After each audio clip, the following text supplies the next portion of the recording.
नमस्कार, आप देख रहे हैं हसनैन जाफरी के साथ इंडिया एक्सप्रेस लाइव। एक खास मुलाकात। आज हमारे साथ ऐसी शख्सियत मौजूद है जिसका नाम है परवेज अख्तर। अगर पत्रकारों की बात किया जाए तो पत्रकारिता की जगत में अच्छी लेखनी लिखने वाले सबसे ज्यादा जो अगर देखा जाए तो परवेज अख्तर की जो है लेखनी को सलाम करने के लिए जो है, चाहे हिंदू धर्म के लोग हो चाहे मुसलमान के लोग हो, कोई भी अधिकारी परवेज अख्तर जी की जो लेखनी होता है वो जब पढ़ते हैं तो खुश हो जाते हैं। जी, आज हमारे साथ मौजूद है एक खास मुलाकात में परवेज अख्तर जी। आपका स्वागत हमारे चैनल पर। बहुत शुक्रिया हसनैन साहब आपका। और ठीक कैसे आप? शुक्रिया अल्लाह का। अच्छा, ये पत्रकारिता आप कहाँ से शुरुआत की है?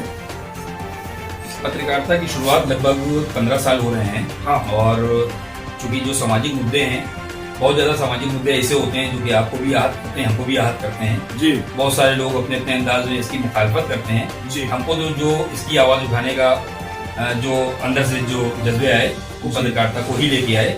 तो मैंने सामाजिक मुद्दों पे लेख लिखने शुरू किए, जो कि तमाम मुद्दे हैं, चाहे बेटियों का है, चाहे बच्चियों का हो, चाहे ममता पे हो, चाहे राजनीतिक मुद्दे हों, या जो समाज में जो चल रहा है, हर मुद्दों पे मैं लेख लिखता हूँ।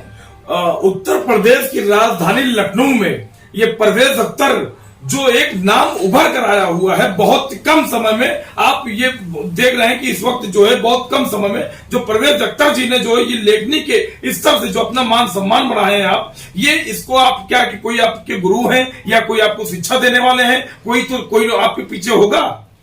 बहुत शुक्रिया। सबसे बड़ी बात तो ये कि रही पीछे वाली बात जो है कि मेरे पीछे कौन है। मैंने प्रेरणा तो अपने माँ बाप से ही ली, क्योंकि उन्होंने हमेशा सच्चाई की लिए आवाज बुलंद करने के लिए हमको हमेशा प्रेरणा दी। और बाकी सब ये आप लोगों की मोहब्बत है। और शुरू से ही मैं जज्बाती रहा हूँ। जज्बात के नाम पे अगर कहीं कोई तकलीफ का मामला है, या कहीं कोई ज्यादती हो रही है, या कहीं पे कोई इस टाइप का कुछ मामला है, या किसी का उत्पीड़न किया जा रहा है, तो मैंने हमेशा आवाज उठाई है।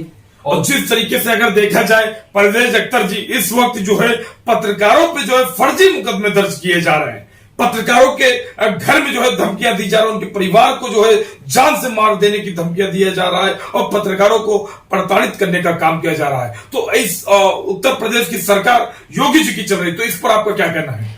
देखिए, मैंने पत्रकारों के लिए, पत्रकार भाइयों के लिए बहुत सारे लेख लिखे हैं, क्योंकि लोकतंत्र का चौथा स्तंभ पत्रकारिता है।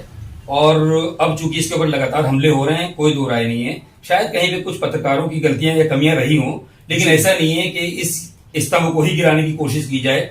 और जैसा कि इस वक्त चल रहा है कि सच में उत्पीड़न हो रहा है कई पत्रकारों को, जैसे कि भी आपने देखा कई जगहों पे जो है, यहाँ तक कि अब इससे ज्यादा क्या गिराने की बात आएगी कि कई पत्रकारों को कपड़े तक उतार दिए गए। जी, मध्य प्रदेश का मामला है जगह पे, और अभी कानपुर का भी मामला हुआ। तो कई जगहों पे मैंने लेख लिखा इस बात को लेके। और मैंने पत्रकारिता के लिए मैंने ये बात भी लिखी कि जरूरी नहीं कि मान्यता प्राप्त पत्रकार ही पत्रकार है। आज एक यूट्यूबर हो, और या एक छोटे चैनल का हो, या एक छोटी सी न्यूज पेपर उसका निकलता हो, साप्ताहिक निकलता हो, या अगर वो खबरें दिखा रहा है तो वो पत्रकार है, उसको उत्पीड़न नहीं होना चाहिए। अच्छा, ये बताइए, जो सच्ची खबर को उजागर कर रहा है ये पत्रकार है? भाई, कोरोना महामारी बीमारी में जो लगातार जो है जनता को सहयोग करता रहा, मदद करता रहा, सहायता करता रहा, जो पत्रकार बाहर निकल कर खबरें को जो है कवरेज करके जो है आपको जनता को दिखाता रहा, उसको आप क्या कहेंगे? हसनैन जी, जैसे कि मैंने कहा कि लोकतंत्र के 4 स्तंभ, जैसे कार्यपालिका, विधायिका, न्यायपालिका और पत्रकारिता। जी। आपकी कार्यपालिका हो गई, उसको सरकार अपना खाए दे रही है। विधायिका हो गई, जिसको आप अच्छे से जानते हैं कि वो लोग अपने आप से ही तमाम तरीके की उनको सुविधाएं मिल रही होती हैं।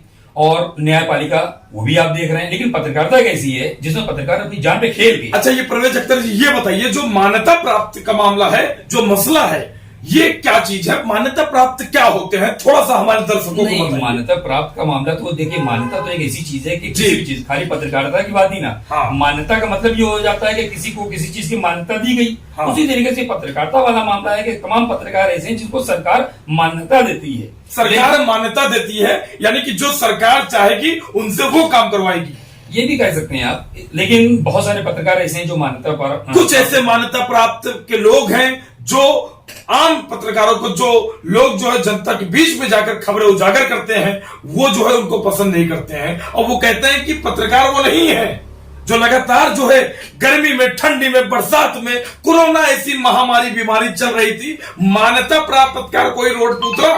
किसी जनता की मदद किया? नहीं उतरा या उतरे, इस बारे में बहस का मुद्दा नहीं ना। सबसे बड़ा मुद्दा यहाँ भी मैंने कहा ना, गली कूचे में और जमीनी स्तर पे और ठंड और गर्म बारिश में जो पत्रकारिता कर रहे हैं बाहर निकल के, वो भी पत्रकार हैं। और जो मानवता पत्रकार हैं उनकी भी अपनी कार्यशैली, उनकी भी हद है। जिस तरीके से चाहे विधानसभा का मामला हो या चाहे जो सरकारी मामले हो, तो कुल मिला के कहीं ना कहीं तो बंदिश आती ही है। चलिए ठीक है, बहुत अच्छी चीज है। बहुत कम समय हमारे पास बचा हुआ है। आप ये बताइए कि जो पत्रकार लगातार जो है नेताओं की खबर को उजागर करता है, नेता को नेता बनाने का काम करता है, जो पत्रकार लगातार अधिकारियों को जो भी बयान होते हैं उसको जो है जनता तक का दिखाते हैं, जो जनता की आवाज होती है उसको हम लोग शासन प्रशासन तक पहुंचाते हैं, उन पत्रकारों के लिए दो टुक में आप क्या कहना चाहेंगे? मैं यही कहना चाहूंगा, पत्रकारिता जो है वो एक विपक्ष का रूप होता है। सही मायनों में किसी की चापलूसी या किसी की बड़ाई अगर वो अच्छा कर रहा है तो जरूर दिखाना चाहिए, लेकिन हमारा काम विपक्ष का है।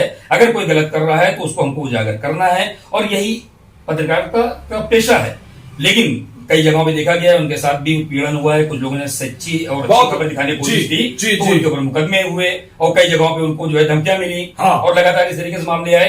तो जो सबसे बड़ी बात यह है कि अगर ये पत्रकारिता को अगर सरकार की तरफ से कुछ ऐसे मामले मिल जाएं जिसमें अपने अल्फाज से क्या कहना चाहेंगे, अपने लेखनी से क्या कहना मैं सरकार से यही अपील करना चाहूंगा आपके चैनल के माध्यम से कि पत्रकार अपनी जान पे खेल कर जिसको कोई तनख्वाह या कोई सहूलियत नहीं मिलती है, तो मैं यही कहना चाहूंगा कि सरकार की तरफ से उसको सुरक्षा मिले, और अगर वो निष्पक्ष कोई खबर दिखा रहा हो तो उसकी खबर को संज्ञान मिले। हाँ, ये है कि अगर वो झूठी खबर दिखा रहा है तो वो आरोपी है, लेकिन अगर वो सच्ची खबर दिखा रहा है तो इस जगह पे उसका उस सराहनीय काम की बहुत अच्छी चीज है, उसका सराहनीय होना चाहिए। अच्छा, ये बताइए, जो पुलिस उत्पीड़न होता है, पुलिस के ऊपर जो मामले होते हैं, या कोई पत्रकार चला गया उनका वीडियो बना लिया और जबरदस्ती उनको दबाव डालते हैं, तो ऐसे पत्रकार को क्या कहेंगे और ऐसे पुलिस वालों को क्या कहना चाहेंगे? नहीं, उस जगह पे देखिए दोनों की बातें हैं। अगर कुछ जगहों पे देखिए पुलिस भी अगर देखा जाए तो वर्दी के अंदर वो भी इंसान है, और इंसान अपने आप में गलती का पुतला होता है। बहुत अच्छी चीज है। पुलिस के बारे में आप बताइए दो टुक अपनी लेखनी के लिए, इस तरह से आप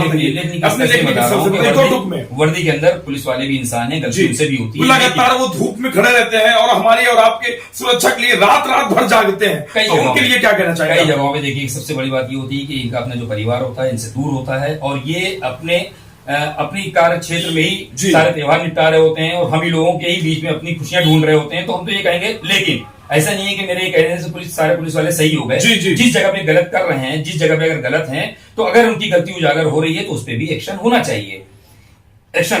और लेकिन अगर कोई पत्रकार अगर सच्ची खबर दिखा रहा है, ठीक है ना, तो उसकी सराहना होनी चाहिए, ना कि उसके ऊपर मुकदमे दर्ज होने चाहिए। दो टुक में आप ये बताइए, जिस तरीके से उत्तर प्रदेश में धर्म और जाति की राजनीति इस वक्त चल रही है, हिंदू मुसलमान एकता का जो है मिसाल जो है, दो टुक में हमारे दर्शकों को बताइए आप। ये हसनैन जी हमेशा होता आया है, ये हमेशा होता आया है और होता रहेगा। ये फर्क डालने वाले जो चंद लोग होते हैं, और जो चंद लोग होते हैं वो कई लोगों पे हावी हो जाते हैं। अभी आपने देखा ये ज्येष्ठ माह चल रहा था, इसके अंदर भंडारे हुए हैं। भंडारों में क्या आपको पता है कि लगभग 40% मुस्लिमों ने आगे बढ़ चढ़ कर हिस्सा लिया और भंडारों में शामिल हुए, अपने यहाँ से पूड़ियां बांटी, अपने यहाँ से प्रसाद बांटे, सब कुछ किया। और इसी तरीके से जब रमजान आते हैं तो रमजान में तमाम हिंदू भाई रोजा अफ्तार कराते हैं।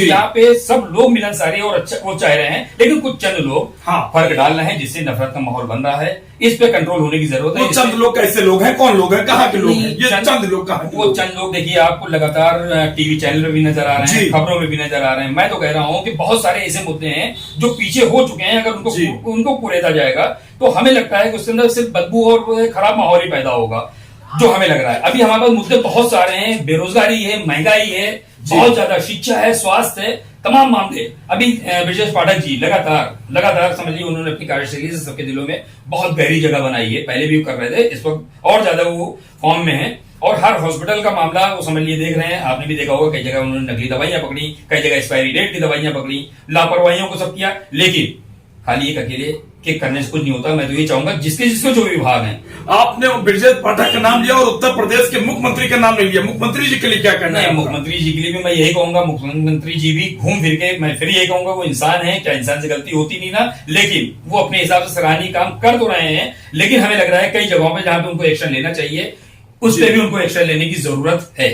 जी नमस्कार, आप देख रहे थे हसनैन जाफरी के साथ इंडिया एक्सप्रेस लाइव। हमारे साथ मौजूद रहे परवेज अख्तर जो ब्यूरो चीफ हैं यूपी पुलिस मॉनिटर मैगजीन के और ब्यूरो चीफ है India action live news channel के, क्राइम रिपोर्टर पब्लिक पावर के और उप सचिव हैं एकता पत्रकार सम्मेलन समिति के और प्रदेश उपाध्यक्ष हैं उत्तर प्रदेश पत्रकार परिषद के। जी आज हमारी मुलाकात जो है परवेज अख्तर जी से हुआ एक खास मुलाकात में हमारे साथ परवेज अख्तर जी। आज मैं आप लोगों को यह दिखाना चाहता था, देखिए जो लोग जो है मेहनत करके आगे बढ़ेंगे, हसनैन जाफरी डप्पी भैया आपके लिए जो है वो खबर दिखाएगा और जनता तक का दिखाएगा। देखिए मेहनत में बड़ी ताकत होती है और हिंदू मुस्लिम एकता का इन्होंने इतना अच्छा संदेश दिया। मैं भी संदेश देना चाहता हूं क्योंकि हमारे बड़े भाई परवेज अख्तर जी ने कहा, मैं कहना चाहता हूं हम आए थे बनाने क्या क्या बना बैठे, कहीं मंदिर बना बैठे और कहीं मस्जिद बना बैठे। हमसे अच्छी किस्मत तो उन परिंदों की है, कभी मंदिर पे जा बैठे कभी मस्जिद पे जा बैठे। आप देखते रहिए हसनैन जाफरी के साथ एक खास मुलाकात सिर्फ इंडिया एक्शन लाइव पर। धन्यवाद।